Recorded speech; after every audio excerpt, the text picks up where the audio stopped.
Warahmatullahi wabarakatuh. Balik lagi di Wijaya Stuti Ngobras.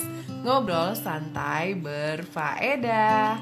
Kali ini nih Wijaya Stuti Ngobras bakalan ngobrolin tentang kosmetik yang aman dipakai oleh ibu hamil, ibu menyusui, dan juga gimana sih cara kita itu bisa memilah kosmetik yang cocok dipakai sama kita dan yang gak mengandung zat-zat yang berbahaya. Kali ini kita mau ngobrol sama apoteker, temen aku apoteker.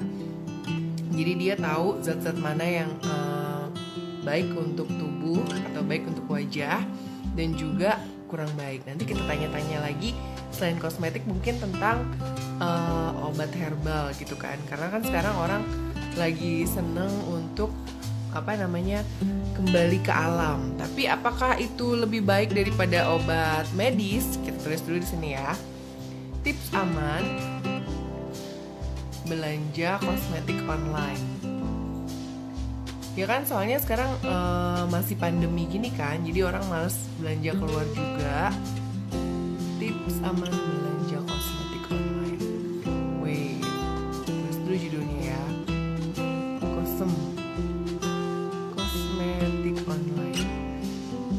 Emang sih udah new normal, tapi kalau ngeliat berita tuh bukannya jadi bahagia malah tambah takut gak sih? Karena angka kematiannya menembus sampai di 1.600 kalau gak salah hari ini. Itu yang bikin was-was dan jadinya orang akan lebih membatasi untuk pergi keluar rumah, ya kan? Nah, sambil nunggu nih Mbak Ayu Wika-nya belum join sama kita, aku mau kasih tahu nih, kadang ada beberapa kosmetik tuh yang murah meriah.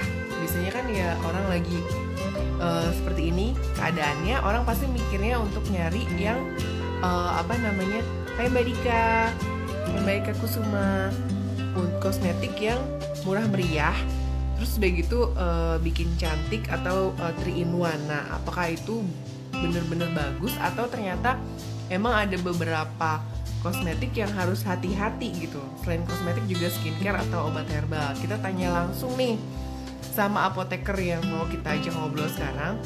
Kira-kira zat-zat apa nih yang emang harus dihindari dari obat herbal ataupun kosmetik. Hai Ahadi Aryan, hai Bunda. Mana ya Mbak siapa namanya? Mbak Ayu Wika-nya belum gabung nih sama kita. Mungkin lagi kayaknya mungkin lagi bersiap-siap ya. Ayu Wika. Oke. Mbak Ayu Wika. Jadi Wijaya Stuti Ngobras ini tuh awalnya gara-gara pandemi. Cerita dulu yang baru gabung. Terus selama pandemi ini kan gak boleh kemana-mana nih. Jadi supaya bisa berfaedah, Wijaya itu nama suami aku, Astuti nama aku. Kita gabungin bikin acara ngobras yang nanti kita ini lagi di IGTV. Jadi kalau kamu nggak nonton hari ini bisa lihat di IGTV aku atau bisa juga lihat di YouTube channel aku, Wijaya Stuti Vlog Channel. Oke, udah gabung nih kayaknya nih. Oke, kita sambung. Pertama kali aku ketemu sama dia itu di event Danone. Yes. Ya udah, terus kita ngobrol biasa deh. Gue kalau ada event suka nggak tahu jalan, nah nanya sama dia. Kita adalah seorang. Halo. Assalamualaikum Kak Wika. Apa kabar Mbak? Alhamdulillah baik. Coba kenalin dulu dong, siapakah kamu sebenarnya, Ci? Sebenarnya. Jadi nama aku adalah Ayuka Rufiana. Ya. Saya adalah lulusan apoteker Universitas Indonesia. Kalau untuk praktek sebelumnya praktek di rumah sakit daerah, di sekarang lagi vakum praktek dulu. Gitu Mbak. Oh berarti ke praktek di RSUD ya? Sempat di RSUD 1 tahun ya. Oke. Apoteker itu ngapain sih kerjanya? Kita kan sebagai orang awam nih, kita taunya kalau ke apotek ya udah tinggal beli obat aja, nggak tahu apoteker itu kerjanya apa kan gitu. Iya, jadi ngapain apoteker itu yang memastikan bahwa yang baca resep biasanya itu. Terus habis itu nyiapin resep yang ditulis oleh dokter, dipastikan juga sesuai nggak resep yang ditulis oleh dokter sama kondisi pasien, lalu yang menyerahkan obat ke pasiennya. Hebat juga ya. Soalnya kan kita mikir obat dokter kayaknya tuh kalau kita mikir soalnya kayak resep dokter itu kan tulisannya udah kayak cacing gitu. Oh iya sih, iya benar-benar banget. Hebat juga, berarti ada belajar itu juga ya waktu kuliah ya? Iya, belajar itu juga. Ya kalau ngomongin tulisan dokter sih emang harus pengalamannya banyak, kayak sering baca gitu ya. Oke, ya. Jadi si apoteker itu benar-benar yang bertanggung jawab meracik obat, karena kan ada emang dokter yang suka bikin obat racikan kayak gitu ya. Iya, terutama buat anak-anak ya biasanya ya. Tapi aku juga punya dokter sampai usia dewasa juga pastinya tuh racik gitu terus. Jadi dia ada apoteker khususnya. Katanya kalau apoteker itu ini ya, harus apoteker tuh hebat ya, Ci. Salam kenal, Mom. Salam kenal juga. Iyalah, bener. Kalau menurut gue apoteker itu hebat. Satu, dia bisa baca tulisan dokter yang luar biasa unik ya. Terus kedua, lo kalau pusing nggak boleh masuk kantor kan? Oh iya sih. Iya kan? Ntar gimana karena dong? Takutnya salah dosis kan? Bahaya juga. Iya. Dan waktu kamu kuliah itu kan pasti ketemu sama zat-zat kimia terus, bener gak? Nah iya sih, itu ngapalinnya sampai pusing banget. Nah, dan tiap hari pasti minum susu. Bener gak? Kalau habis nge-lab sih biasanya. Nah, ya kan, jadi emang tantangan apoteker tuh luar biasa banget, keren. Nah, nih hari ini kan kita di Wijasti Ngobras mau ngobrolin tentang zat-zat yang nggak baik ya. Kadang kan kalau bedanya kosmetik sama skincare dulu deh, apa sih sebenarnya Kak? Skincare itu masuknya ke kosmetik. Jadi kosmetik itu sebenarnya luas ya. Kosmetik itu kan sebenarnya sesuatu yang digunakan untuk kecantikan, bisa untuk memperbaiki personal hygiene, kebersihan tubuh, termasuk pasta gigi dan sabun yang kita gunakan sehari-hari itu masuknya ke kosmetik juga. Oh iya, gue baru tahu. Oh iya, oke. Jadi yang pakai kosmetik itu kan kadang cuma cewek yang pakai kosmetik, ternyata enggak, cowok pun juga pakai kosmetik kan pasti, termasuk itu pasti gigi sama sabun mandi, deodoran, parfum. Deal, berarti dalam dunia apoteker yang namanya kayak sabun, sikat gigi, pasta gigi, apalagi ya, sampo itu termasuk ke dalam kosmetik ya, deodoran. Iya, karena kan orang mikirnya kalau kosmetik itu nih di per beauty vloggeran tuh taunya ya lipstick ya namanya eyeshadow atau skincare gitu kan. Iya, ternyata itu tidak hanya itu aja ya, berarti laki-laki pun menggunakan kosmetik secara tidak langsung. Iya, benar banget. Oke. Nah, sekarang nih kita bahas dari mana dulu ya berarti, Bay? Kalau misalnya dari hand body lotion dulu gimana, Kak? Oh, ini mau bahas per item-itemnya. Soalnya kan maksudnya kita kan, aku juga baru tahu kalau termasuk yang kita pakai sehari-hari itu adalah kosmetik gitu kan. Nah, coba kita bahas peranan yang sering kita pakai kan sebagai perempuan, pasti hand body lotion tuh kayak wajib kan sih. Jadi kalau enggak, kayaknya kita langsung feeling so bad gitu. Aduh, gue busikan gitu kan. Nah, itu kira-kira kita harus pilih yang kayak gimana gitu. Kalau cewek kan, kalau aku nih secara awam, aku cuman yang pertama kalau beli hand body lotion satu, wangi doang. Nggak ngelihat kandungannya kayak gimana atau kayak gimana. Jadi paling biasanya gue coba-coba beli, terus coba, enak nih langsung meresap, udah lanjut lagi beli gitu. Harusnya yang dilihat apa tuh kalau kita beli kosmetik? Ini aku ngomong dulu secara umum ya. Jadi kalau kita beli kosmetik itu yang kalau online ya pastikan dibelinya di official store atau toko yang memang punya banyak rekomendasi dari pelanggan lain, biar kita pastikan bahwa barangnya ori ya. Tuh kalau beli online. Terus yang harus dipastikan yang kedua adalah apakah kosmetik itu punya izin edar atau enggak, izin edar dari Badan POM. izin edar, nomor izin edar dari izin Badan POM. edar, oke, Ya, nah ini nih yang kadang tuh kurang diperhatikan sama orang-orang tentang nomor izin edar. Jadi kan setiap kosmetik, obat maupun makanan yang diedarkan di Indonesia itu harus selalu punya nomor izin edar dari Badan POM. Betul. Jadi kayak kosmetik itu didaftarin, sebelum didaftarkan dulu sama BPOM. BPOM ngecek nih kualitas secara keamanan, bahan-bahannya itu aman nggak sih untuk diedarkan. Kalau misalnya aman, pasti si BPOM akan mengeluarkan tuh nomor izin edarnya. Nah, nomor izin edar itu ada di kemasan dari kosmetik itu. Bentuknya kayak apa sih? Bentuknya si nomor izin edar itu terdiri dari 2 huruf. Kalau untuk kosmetik biasanya N depannya. Mungkin sambil dicek yang lagi live. Ada nggak Kak di situ Kak, dekat Kak Ayu? Aku tadi nyobain. Tutupin aja mereknya, tutupin. Tutupin aja mereknya. Ya. Coba. Nggak kelihatan. Iya. Biasanya di belakang sini tuh ada BPOM. Biasanya ada tulisan gitu ya, BPOM atau NA, langsung NA diikuti oleh 11 digit angka. Oh, itu untuk sabun, sampo juga ada ya Kak? Ya, semuanya juga ada dan selalu ditulis di kemasannya. Kalau nggak di kemasan primer, maksudnya langsung di botolnya, biasanya di kardusnya. Kan ada tuh kalau dapet kosmetik kan selain dari botolnya kan keluarnya ada packagingnya tuh ada boxnya lagi. Nah, kalau nggak di botolnya ya biasanya tertulis juga di kemasan boxnya kayak gitu. Di masker, kalau kayak sheet mask gitu juga sama?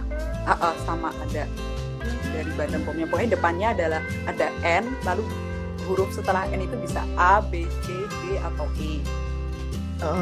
Tergantung ini dia diproduksi oleh mana. Kalau produksi Asia sih biasanya NA kodenya. NA lalu kalau Eropa NE. Kalau Eropa ya. Udah tahu nih, sering cek juga. Iya. Nggak, berarti ini juga pelajaran loh buat para beauty blogger atau beauty vlogger gitu. Kadang kan kita suka dapat endorsan Cile. Maksudnya ini ada produk kecantikan nih gitu misalnya. Kita berarti harus lihat dulu ya. Maksudnya kita harus tanya dengan baik-baik, ini ada BPOM-nya nggak? Karena kalau nggak ada, kenapa tuh Kak? Kalau nggak ada ya berarti si produk itu belum terregistrasi ilegal oleh Badan POM. Ya, secara nggak langsung bisa dikatakan itu sih. Nah, dan efeknya apa tuh? Efeknya kan kita jadi nggak tahu kandungan yang ada di dalam kosmetik itu. Bisa jadi kandungannya ada kandungan yang berbahaya. Misal kalau produk pemutih ya ada kandungan misal merkurinya. Merkuri itu kan nggak boleh ya untuk produk-produk pemutih ya. Kalau misal ternyata ada dan nggak ketahuan kan malah bahaya untuk kita gitu. Oh gitu. Iya. Jadi kenapa harus ada label BPOM-nya? Karena memang sudah diteliti oleh Badan POM Indonesia apakah ini baik atau enggak gitu ya. Kadang kalau ilegal kan nggak ketahuan gitu ya, kan kayak murah-murah tuh dijajakan, kita nggak tahu tuh bener apa enggak ya gitu ya. Nanti pas dipakai jadinya mukanya bolong-bolong, jerawatan gitu ya kayak. Kecuali gini Mbak, misalnya nih Mbak Anissa lagi jalan-jalan ke Korea. Terus pulang-pulang masker dong di sana. Oh iya. Gitu, bagiin ke teman-teman. Nah kalau kayak gitu pasti nggak ada karena belinya barangnya di sana itu kan barang yang beredar di Korea gitu. Tapi kalau yang didistribusikan dan dijual secara massal di Indonesia pasti harus mengantongi izin edar dari Badan POM sebagai kayak jaminan keamanan dari Badan POM. Oke, even dia juga ibaratnya baru masuk, dia harus punya izin dari BPOM ya. Kalau enggak mah nggak bisa. Dan sebaiknya jangan mau diajak kerja sama kalau belum ada BPOM-nya ya, karena kan maksudnya kalau beauty influencer, beauty vlogger kan kalau punya job diajak kerja sama kayak gitu, orang ngelihat pengen beli gitu kan, pengen ikutan pakai, tapi ternyata zong gitu kan. Nah, itu pelajaran juga. Oke. Jadi beberapa zat apa aja sih Kak Ayu yang emang kurang bagus buat kulit kita tuh yang terdapat di dalam kosmetik? Di dalam kosmetik sih sebenarnya yang memang dilarang banget itu adalah merkuri. Itu memang nggak boleh lah ada di kosmetik. Kalau yang lain sih yang agak pro kontra tuh masih paraben ya. Paraben itu iya benar-benar paraben itu masih pro kontra. Maksudnya katanya ada yang nggak boleh nih, ada yang ini nih, seperti itu. Nah, studi hingga saat ini sih belum ada bukti yang menunjukkan bahwa si paraben ini dapat menyebabkan kanker. Makanya Badan POM masih memperbolehkan si metilparaben itu ada dalam kosmetik, meskipun pasti Badan POM punya patokan ambang batas tertentu. Ini metilparaben berapa persen nih boleh ada di kosmetik seperti itu. Oke. Jadi dua zat ini aja nih yang kira-kira kita harus cek gitu ya. Emang tapi biasanya ada nggak sih perusahaan yang nakal merkuri atau metil itunya apa? Tadi metilparabennya nggak disebutin, itu gimana tuh Kak? Cara ngeceknya bisa nggak? Biasanya disebutin sih, pasti disebutin di komposisinya. Nggak mungkin nggak ya kalau yang nggak boleh sama sekali itu merkuri. Kalau metilparaben itu masih diperbolehkan dengan kadar tertentu. Oke. Ya, terus ada lagi nih untuk orang-orang dengan kondisi tertentu, misal orang yang alergi atau ibu hamil, ibu menyusui. Nah, kalau untuk orang yang alergi itu kan dia bisa muncul ini ya, ruam atau gatal-gatal ketika pakai kosmetik jenis tertentu. Nah, itu untuk orang-orang yang perih, gatal gitu ya.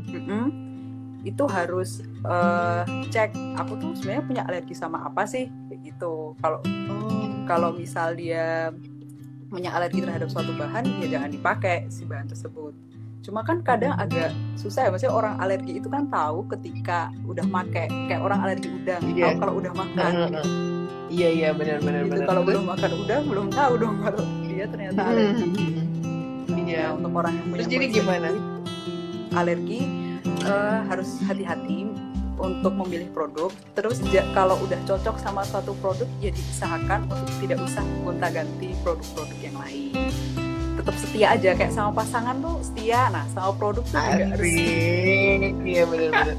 Aku pikir malah kalau produk itu boleh nggak sih Kak? Misalnya aku pakai pembersih mukanya ini, pakai itunya apa gitu. Maksudnya beda-beda merek itu gimana menurut Kak Ayu? Nah, nggak apa-apa sih selama kita pakai nggak muncul efek seperti gatal-gatal atau kemerahan, efek negatif seperti itu, menurut aku masih aman-aman aja, nggak apa-apa sih dipakai. Nah, ini ada pertanyaan nih, tips memilih kosmetik yang kulit sensitif gimana ya? Dari Kak, siapa nih, Tirta? Nah, untuk yang kulit sensitif itu memang harus hati-hati. Yang saya sarankan yang pertama itu kalau bisa jangan gonta-ganti produk. Terus yang kedua, kalau memang kepepet nih, mau ganti produk nih, nyobain produk baru, bisa dicoba dulu. Jadi kalau mau pakai produk yang baru belum pernah dipakai, bisa dioleskan di punggung tangan atau di belakang telinga. Jadi dicobain dulu. Mungkin bisa malam kali ya, saya kalau malam tinggal tidur itu kan nggak kena air, nggak kena apa. Beda kalau siang itu kan mungkin kalau mau tidur itu kan waktunya lama ya. Itu bisa dioleskan di punggung tangan karena ini bagian cukup sensitif, sama di belakang telinga. Kalau ternyata setelah dicoba di bagian itu muncul ruam atau gatal-gatal, berarti produk itu berpotensi untuk menimbulkan efek yang sama di bagian kulit kita yang lain. Oke, yes. Oke, mudah-mudahan nggak nge-lag nih lagi. Seru-serunya nih. Kak Ayu bisa dengar aku kan? Soalnya di sini di aku masih loading. Udah. Nah, jadi nih Kak Ayu, itu kan untuk kulit sensitif. Nah, kalau untuk ibu hamil, ada nggak sih zat-zat yang harus ibu hamil dan menyusui? Itu ada nggak zat-zat yang harus dijaga? Maksudnya nggak boleh dipakai sama sekali buat ibu hamil. Apa nih?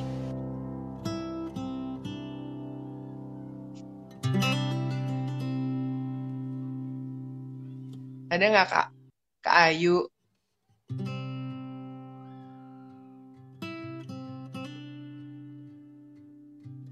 Kak Ayu suaranya hilang. Waduh, lagi seru-serunya nih padahal ya guys ya. Oke, kita coba. Mungkin Kak Ayu lagi kehilangan koneksinya. Kak Ayu suaranya. Aku coba kasih message di sini. Ayu suaranya tidak ada.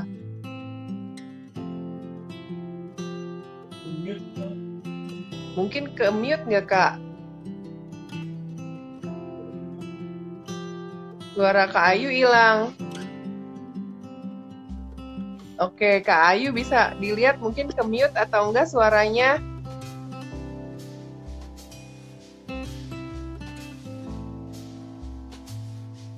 Kak Ayu. Oh, dia coba pakai speaker. Jadi tadi ada yang baru gabung, aku ulang lagi ya, karena jadi Kak Ayu belum kedengeran suaranya. Menurut Kak Ayu belum kedengeran suaranya. Jadi menurut Kak Ayu nih, kosmetik itu adalah semua yang kita gunakan sehari-hari, dari mulai sabun, sampo, pasta gigi, itu ternyata juga termasuk kosmetik sampai ke lipstick gitu. Jadi yang menggunakan kosmetik bukan hanya unmute ya. Oke, Kak Ayu, nanti kita coba gabung lagi sama Kak Ayu. Jadi harus berhati-hati karena yang paling nggak boleh dipakai atau nggak boleh ada di kosmetik itu biasanya yang merkuri. Nah kalau metil paraben itu masih antara boleh dan nggak boleh. Jadinya Hai juga Fania. Jadi harus hati-hati dalam membeli kosmetik apalagi dalam bentuk online. Perhatikan ada BPOM-nya atau tidak. Itu juga yang paling penting. Halo Kak. Halo, Alhamdulillah sudah kembali. Saya kembali. Ada lagi suaranya. Ya tadi Kak benar Ayu suaranya jangan hilang dong. Lagi bagus nih bahasannya. Iya, oke. Terima kasih Tirta Kurniawan. Oke. Nih aku mau nanya lagi nih, tadi kan Kak Ayu nggak dengar. Ini maaf ya kalau ada backsound mie tek-tek lewat. Jadi kalau misalnya Bumil sama Busui itu harus gimana tuh Kak? Yang nggak boleh nggak boleh ada di dalam kosmetiknya. Padahal kan Bumil pengen tetap cantik dong, Busui juga. Maksudnya kadang kan lebih kusam atau gimana. Nah, zat apa yang nggak boleh ada di kosmetiknya? Nah, ini untuk Bumil sama Busui ya. Kalau Bumil itu lebih banyak, mungkin lebih banyak pantangannya ya daripada Busui ya. Soalnya kan kalau Bumil kan apa yang masuk ke ibunya, masuk ke darah, masuk juga ke bayinya. Beda sama Busui. Busui kan mungkin masuk cairan yang masuk ke bayi itu kan lewatnya ASI ya, dan itu kan mungkin hanya berapa persen dari zat yang dikeluarkan dari tubuh ibu. Beda kalau sama Bumil. Kalau Bumil itu yang memang harus diperhatikan, bahan-bahan yang harus dihindari itu adalah retinoid dan turunannya. Retinoid, apa tuh Kak? Banyak kayaknya nih. Nih retinoid, aduh namanya agak susah-susah ya. Ih, nggak apa-apa. Kita belajar. Retinol, terus retinoin itu adalah turunan-turunan dari vitamin. Sebenarnya itu adalah vitamin A, turunan vitamin A, tapi memang tidak boleh ada di dalam kosmetik, baik obat yang diminum maupun yang dioleskan ke kulit. Itu karena itu memang udah sama sekali nggak boleh ya. Jadi udah ada penelitian yang menyatakan bahwa apabila ibu hamil mengonsumsi zat bisa retinol seperti itu bisa mempengaruhi ke perkembangan janinnya. Jadi cacat gitu atau gimana Kak? Iya, bisa kebanyakan sih ada yang cacat. Itu studi yang sudah dilakukan ya, seperti itu. Jadi memang sangat dihindari si retinoid sama retinol ini. Nah, si retinoid sama retinol ini adanya di produk apa? Biasanya itu ada di produk-produk obat jerawat dan anti aging atau anti penuaan. Jadi memang harus hati-hati. Iya. Itu untuk Bumil. Kalau kondisi yang retinoid untuk Bumil ya, Bumil dan Busui yang harus diperhatikan. Kalau misal tidak dalam sedang kondisi hamil dan menyusui sih nggak apa-apa, relatif aman. Biasanya pun kalau ke klinik atau ke dokter kulit kecantikan itu biasanya juga ditanya apakah sedang dalam kondisi atau tidak. Biasanya sih seperti itu. Oke. Nah, kalau untuk orang yang punya penyakit degeneratif atau apa, itu ada pengaruh juga nggak sih untuk menggunakan kosmetik? Ada nggak Kak? Atau mungkin pengidap penyakit? Nggak ada sih kalau untuk. Nggak ada ya. Tapi lebih ke Bumil sama Busui. Nggak ada sih itu. Orang yang alergi Bumil sama Busui. Terus Bumil ada lagi nih, asam salisilat. Asam salisilat itu tidak direkomendasikan untuk obat yang diminum. Itu bukannya obat gatel, bener nggak? Iya, sangat tidak direkomendasikan untuk obat yang diminum. Terus ada lagi yang karena obat diminum nggak boleh, untuk yang dioleskan ke kulit juga harus hati-hati. Walaupun memang secara penelitian tidak penyerapan dari kulit ke darah itu memang tidak terlalu banyak, tapi ya sebaiknya untuk ibu hamil dihindari dulu lah untuk mengonsumsi yaitu asam salisilat. Soalnya asam salisilat ini banyak di obat jerawat. Udah agak susah juga nih ibu hamil kalau jerawatan ya. Jadi biarin aja kali ya. Apa diapain tuh kalau lagi hamil jerawatan? Hormon gitu kan soalnya. Iya, itu hormon soalnya. Atau mungkin bisa pakai bahan yang alami kali. Oh iya, benar. Daun apa gitu ditempelin ya Kak ya? Biasanya kalau aku sih kalau jerawatan malah pakai minyak zaitun ya, itu alhamdulillah hilang loh. Tapi nggak tahu mungkin di orang-orang lain itu ngefek nggak ya? Iya boleh tuh. Terima kasih infonya. Terus selain asam salisilat apa lagi? Asam salisilat, produk pemutih itu biasanya yang mengandung hidroquinon itu dihindari. Oh iya. Itu hidroquinon untuk orang yang gak hamil juga nggak boleh kayaknya deh kalau nggak salah. Ada dua pendapat. Iya nggak? Masih boleh tapi harus dalam pengawasan dokter. Oh oke. Itu mungkin kadarnya soalnya memang. Setahu aku hidroquinon itu emang tokcer banget sih ya kalau untuk. Iya untuk pemutih.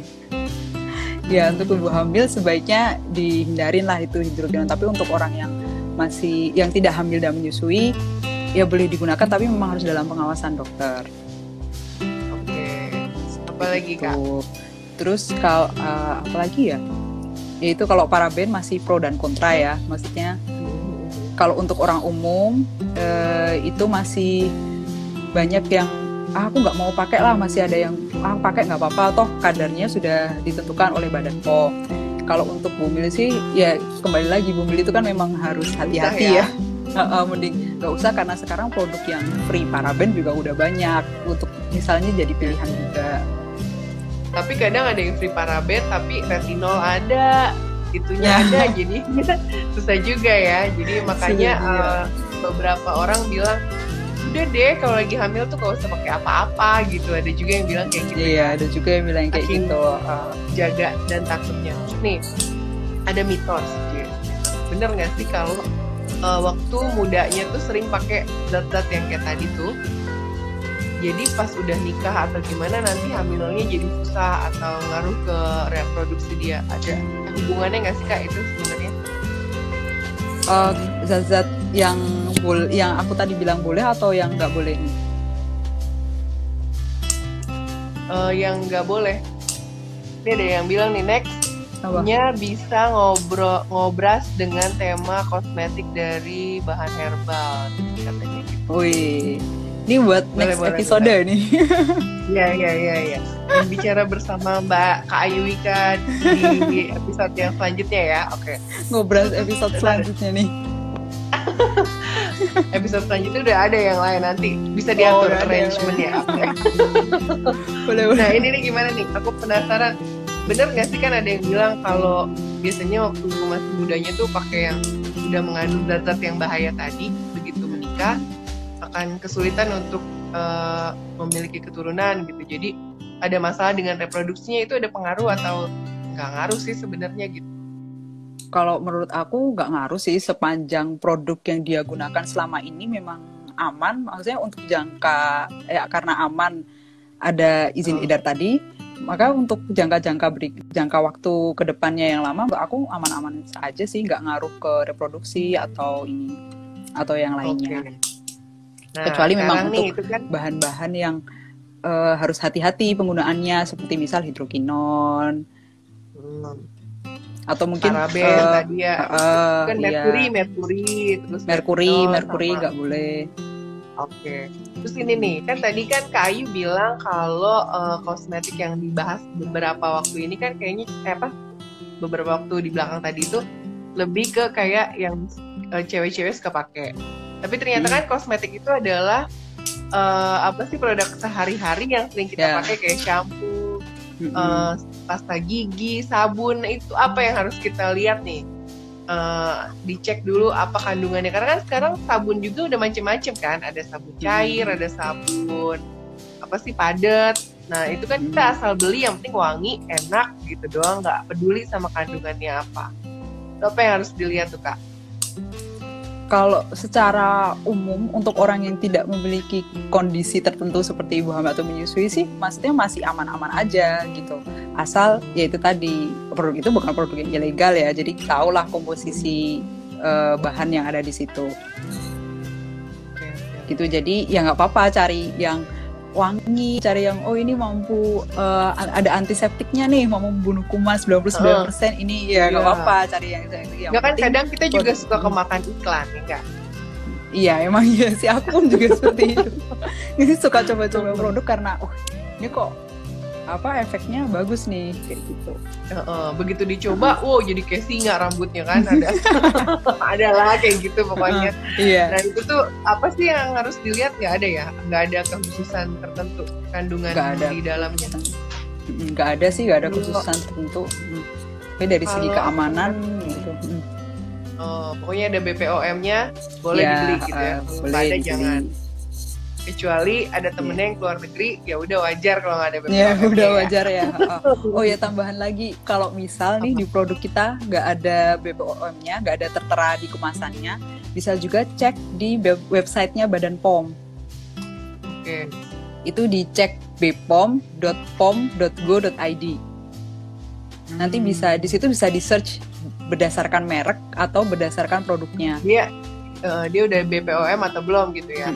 Misal nih nyari kok ternyata ada pertanyaan Kak Ayu nanya nih, sabun antibakteri kurang moisturizernya aman nggak buat jangka lama? Maksudnya apa ya? Sabun antibakteri, iya, kembali lagi ke ini sih, orang tipe kulit dari orang yang masing-masing sih. Kalau tipe kulitnya kering, mungkin nggak apa-apa nih pakai sabun antibakteri, tapi harus rajin-rajin pakai pelembab. Kalau misal sabun si antibakterinya tuh bikin kulit kering, jadi kembali ke orang yang masing-masing. Ada yang kulitnya itu dia bukan tipikal kulit kering, aku pakai sabun antibakteri, ya udah nggak apa-apa, nggak usah pakai pelembab pun nggak apa-apa, itu nggak apa-apa. Tapi kalau untuk orang yang kulit kering, bisa tetap pengen pakai sabun antibakteri. Rata-rata kan sabun antibakteri itu memang kadang bikin kering ya. Nah, mungkin bisa ditambah dengan pakai pelembab, pakai lotion setelah mandi itu. Jadi tetap kelembapan dari kulitnya terjaga. Oke. Yap. Tapi kalau dipikir-pikir nih ya, rajin mandi juga, keseringan mandi juga bikin kulit kering ya Kak? Iya sih, emang iya. Emang rajinnya sampai berapa kali nih sehari? Soalnya kan nih gara-gara si corona-coroni ini kan, jadi orang ada mandi bisa sehari 3 kali, 4 kali gitu. Nah itu tadi balik lagi aku jadi keinget gara-gara dia nanya, berarti cari sabun yang ada moisturizernya juga kali ya? Iya bisa. Emang iya sih, kadang terlalu, karena ini lagi kayak gini aku juga cuci tangan tuh jadi sering, terus pakai hand sanitizer juga sering. Itu emang benar-benar kering, terutama di bagian sela-sela jari. Karena sampai kalau udah kering kan jadi agak gatel ya kadang-kadang ya. Nah itu aku cara aku untuk mensiasatinya yaitu sering-sering pakai pelembab.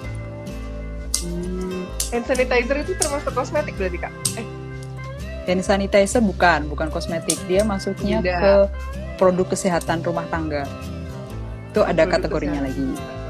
Oke. Nah sekarang kan tadi udah tuh semuanya. Hand body lotion tadi aku udah tanya, itu sama nggak? Harus dicek beberapa zat kayak yang tadi itu? Kalau lotion masih umum sih, sama seperti ya tadi sabun, shampoo itu sih. Cuman yang paling harus dilihat itu beberapa zat tadi yang emang berbahaya buat bumil sama busui. Oke. Kalau ini herbalan, itu kan orang sekarang kan lebih melihatnya pengen lebih ke herbal, lebih alami gitu. Kalau obat dokter tuh kayaknya udah kimiawi, nggak suka gitu. Kan ada tuh yang kayak slim, melangsingkan tubuh dengan herbal ini dan itu gitu. Nah itu gimana tuh Kak? Berarti ini konteksnya bukan kosmetik lagi ya, tapi maksudnya untuk sesuatu yang dikonsumsi. Yang kita pengen diminum ke dalam gitu.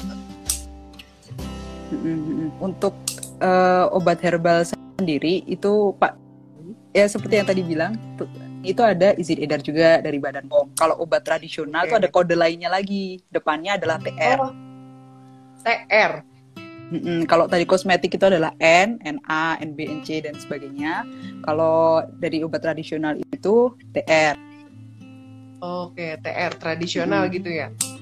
TR tradisional. Nah, nggak apa-apa sih kalau orang lebih memilih herbal, tapi pastikan juga bahwa kondisinya itu, maksudnya kondisi penyakitnya itu seperti apa.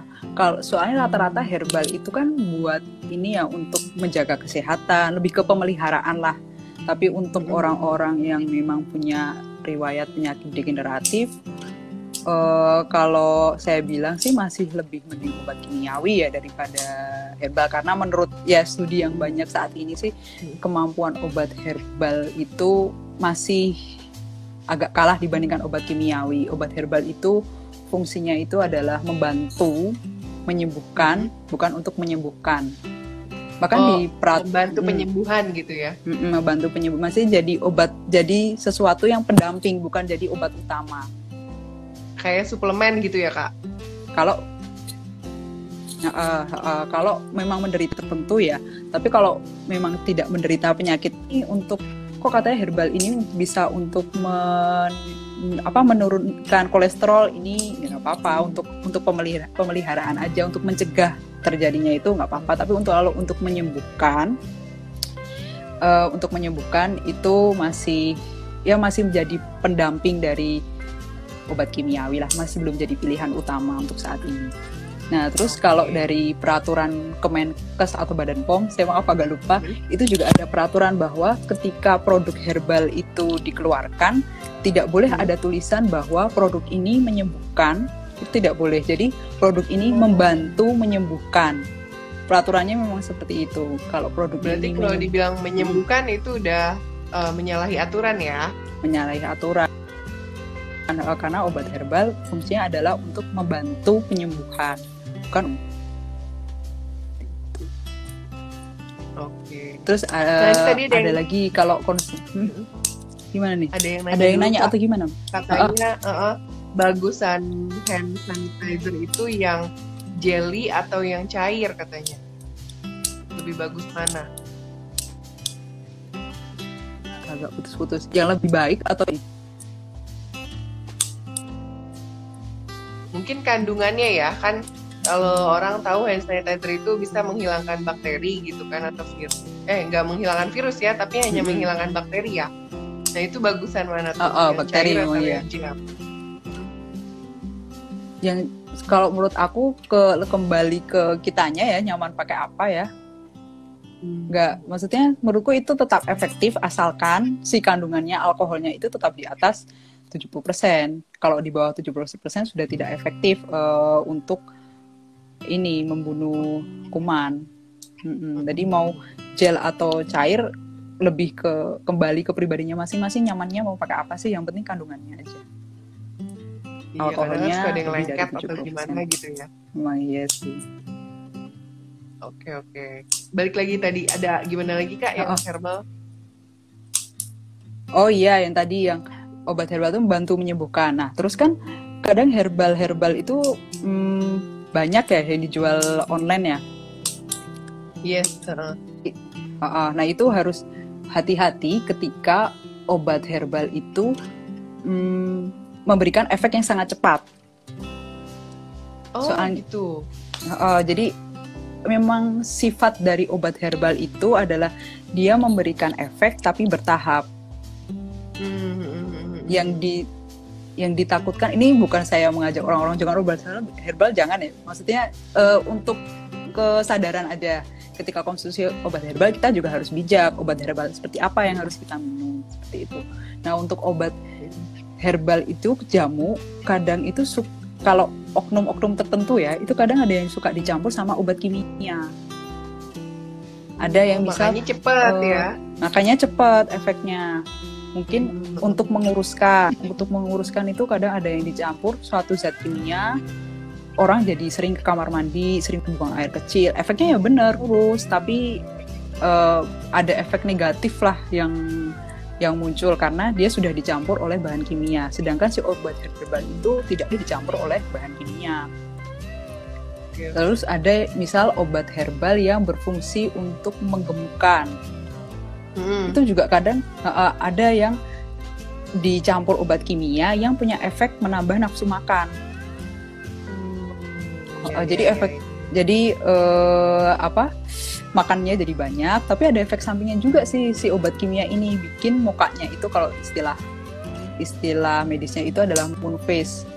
Jadi mukanya itu jadi seperti bulat seperti bulan ya, karena ada penumpukan cairan gitu ya? Ya seperti bengkak. Kelihatan kalau orang lihat habis minum apa sih, minum obat ini atau jamu si X ini, kok cepet ya dalam jangka waktu seminggu atau 2 minggu kok udah nambah berat badan, udah kelihatan seger, gemuk. Tapi sebenarnya itu bukan peningkatan berat badan, itu karena adanya cairan yang tertahan di jaringan karena efek samping obat kimia. Nih, kan aku pernah baca gitu ya, kalau orang supaya nggak keriput tuh minum kolagen. Ada yang dipakai, ada yang diminum kolagennya. Nah itu minuman suplemen kayak gitu tuh balik lagi lihat BPOM-nya atau apa Kak yang harus diperhatikan? Balik lagi sih ke BPOM-nya. Ada. Kalau untuk suplemen juga ada, agak-agak lupa sih kodenya apa. Tapi untuk suplemen juga ini didaftarkan juga di BPOM. Jadi itu ya harus jangan wah baru nih, wah tren banyak yang make gitu, jangan kayak gitu juga, tapi harus dilihat ada nggak nih BPOM-nya gitu. Iya, emang ya sering banget tuh teman-teman kadang beli kosmetik, ada badan POM-nya nggak tahu lah, udah yang penting mah orang-orang banyak yang make, reviewnya udah banyak nih, ulasannya sih, toh mereka juga make aman-aman aja, nggak ada apa-apa gitu, ada yang kayak gitu. Nah itu padahal harus itu kan hati-hati. Efeknya jangka waktu lama ya. Nah iya, kita kan nggak tahu efek nanti bertahun-tahun kemudian tuh yang efek yang muncul tuh seperti apa, itu kan kita kurang tahu ya. Kalau udah ada jaminan, maksudnya udah ada izin edar dari Badan POM, itu kan jadi udah jelas kandungannya apa, terus udah ada penelitian yang menyatakan bahwa ini digunakan dalam jangka waktu lama seperti apa, itu ada masalah. Jadi lebih emang yang parahnya apa sih Kak? Parahnya apa sih? Kan kalau Bumil tadi nggak boleh pakai, busu juga nggak boleh, nanti ke perkembangan anaknya. Nah kalau untuk yang orang nggak Bumil nggak busu itu apa tuh efek parahnya? Kalau efek parah untuk kosmetik ya yang kena kulit ya bisa jadi kanker kulit, itu paling parah. Terus gitu ya. Paling kalau enggak ya jerawatan atau apa gitu ya. Nah, kalau kosmetik dari herbal, dulu aku tuh pernah punya temen waktu di Bandung, dia pengen bikin kosmetik herbal dari kulit udang, chitosan, ya. Itu bagus nggak sih? Karena ada beberapa juga sih yang bilang apa balik lagi ke masing-masing alergi atau enggak, dan balik lagi lihat BPOM-nya atau gimana Kak kalau herbal kosmetik? Atau lebih aman sebenarnya? Kalau untuk herbal sih ya karena efeknya gimana, herbal tuh kadang efeknya tuh nggak terlalu lama, agak lama, tapi orang-orang lebih milih karena itu alami. Terus sebenarnya produk-produk kadang produk kosmetik herbal yang udah jadi kemasan itu juga nggak sepenuhnya pure herbal, karena pasti ketika jadi produk kemasan itu kan pasti ditambah pengawet, kemudian pasti ditambah gitu pengharum atau apa seperti itu, cuma zat aktifnya aja sih. Oke, jadi balik lagi ke BPOM dan ada zat-zat yang tadi udah disebutin apa enggak, dan balik lagi ke kitanya, kalau kita alergi ya udah berarti jangan diterusin gitu ya, bisa ganti yang lain. Nah kalau misalnya kita nih untuk pembersih mukanya kita merek A, terus day creamnya kita merek B, itu nggak apa-apa ya Kak? Nggak apa-apa sih, aku juga kayak gitu. Oh nggak gitu, yang menggunakan penting selama nggak alergi gitu ya. selama nggak alergi dan ketika dicampur aman-aman aja, nggak ada efek yang negatif, ya udah nggak apa-apa, berarti aman. Atau produk Dan yang kita jangan gunakan lupa, itu kalau udah ada, maksudnya udah resmi, bukan produk yang ilegal kan, udah tahu bahannya apa. yes, benar-benar. Kalau udah kayak gitu jadinya aman ya, nggak takut-takut lagi. Ibaratnya makainya tuh udah terpercaya gitu loh. Kalau emang ada apa-apa, salahin aja BPOM-nya loh. Iya nggak? Kalau Kak pakai Ayu Kak Ayu ada kepikiran mau bikin kosmetik mungkin? Aduh, belum ini. Belum ya? Belum. Soalnya Oke, langkahnya semoga. kan agak panjang ya kalau bikin kosmetik sampai produk itu dijual sampai Oh nyampe iya di ya. tangan masyarakat itu ya Soalnya langkahnya kan kan sekarang cukup panjang. lagi tren tuh artis-artis yang dia Iya. punya skincare ini, skincare itu, Mm-mm, tapi mm-mm. nggak mungkin dong dia bikin, pasti Iya sih. ada siapanya Iya, kan, iya, kayak pasti ada waktu siapanya. zaman yang booming kue itu kan. Nah, Oh sekarang kan iya. boomingnya skincare tuh. Iya, Nah, itu tahu nggak iya, Kak, iya, benar-benar. gimana ceritanya tuh? Oh, maksudnya kenapa dia bisa bikin si Gimana sih? kosmetiknya? Gimana? Itu mungkin bisa kerjasama sama kerjasama sama pihak lain sih kalau menurut aku. Oke. Nah, kalau Mungkin ada ini nih terakhir nih Kak, pertanyaan terakhir. Kan mungkin ya, kita kan nggak tahu nih, ternyata udah BPOM, ternyata kita nemuin barang yang nggak BPOM, terus kita nggak, kandungannya di situ nggak tertulis yang bahayanya apa aja misalnya nih. Itu bisa nggak sih dilihat secara kasat mata, kayak mengandung merkuri gitu tuh, berarti kita ngeceknya kayak gimana gitu loh Kak? itu sayang sekali masih susah ya untuk dicek secara kasat mata ya, soalnya pengecekannya itu kan biasanya dikasih reaksi dikasih bahan-bahan tertentu kan, dengan alat-alat tertentu kayak untuk ngecek. dikasih logam gitu, bener nggak sih? Diituin logam, kalau hitam itu nanti ada merkurinya, itu bener nggak sih? Kan mitos atau bener gitu? Aku pernah lihat orang bilang kalau lo mau tahu tuh bahan ada merkurinya apa enggak, usah pakai logam gitu. Oh iya, bener nggak sih? Aku baru dengar malahan. Baru tahu ya? Baru dengar malahan. Iya katanya gitu, makanya aku bilang wah ngeri juga tuh, bener hitam kan yang di testimoninya gitu kan. Oh iya ngeri juga nih. Tapi ternyata emang harus dicek lewat lab ya, nggak bisa asal ya. Dan biasanya kalau udah ada BPOM-nya udah otomatis nggak ada zat-zat yang nggak dibolehin ya, kayak merkuri tadi ya. Ya kalau udah BPOM itu berani ngeluarin izin edar kan pasti dia sudah meyakinkan bahwa produk yang diberikan izin edar itu aman kan, pasti kan gitu. Oke, ada tips lain lagi nggak Kak sebelum kita akhiri perbincangan kita, karena udah mau 1 jam ngobrol. Serius? Oh iya, udah mau 1 jam ya? Nggak berasa ya? Sampai nggak berasa gitu. Ngobrasnya Iya, thank you juga loh itu yang udah nanya-nanya tadi. Ngobrol asik kan? Iya, tadi yang yang nanya malah banyakan laki-laki ya. Tadi Tirta tuh laki-laki kayaknya deh. Iya, penasaran juga mungkin ya. Iya benar. Dan aku juga baru tahu, thank you banget. Kosmetik itu adalah sesuatu yang dipakai sehari-hari. Kosmetik itu adalah ya. Gimana Kak? Ada tips lain lagi atau udah yang tadi aja? Tips udah sih itu aja. Begitupun belanja offline ya. Berarti harus dilihat kandungan belakangnya. Jangan asal ambil, lihat di TV, kok bagus nih gitu. Tapi cek gitu. Terus kalau mau coba di tangan atau di punggung telinga. Kalau gatel atau panas, jangan dilanjutin lagi pakainya. Iya, yang lain. Iya, gampang caranya. Sip. Thank you banget ya informasi dan ilmunya hari ini. Kalau ada yang mau tanya-tanya, bisa ke DM aja ke Kak Ayu Wika. Boleh. Nanti ada di captionnya aku kasih tahu. Iya, thank you ya udah gabung di WJS. Terima kasih atas kesempatannya. Ada yang nanya lagi tuh, buat apa? Ada lagi. Milih kosmetik. Hah? Buat milih kosmetik. Yang cowok tadi. Oh iya, baik. Buat istri. Oh ini suami sayang istri ini. Suami idaman ya. Iya, suami idaman. Oke.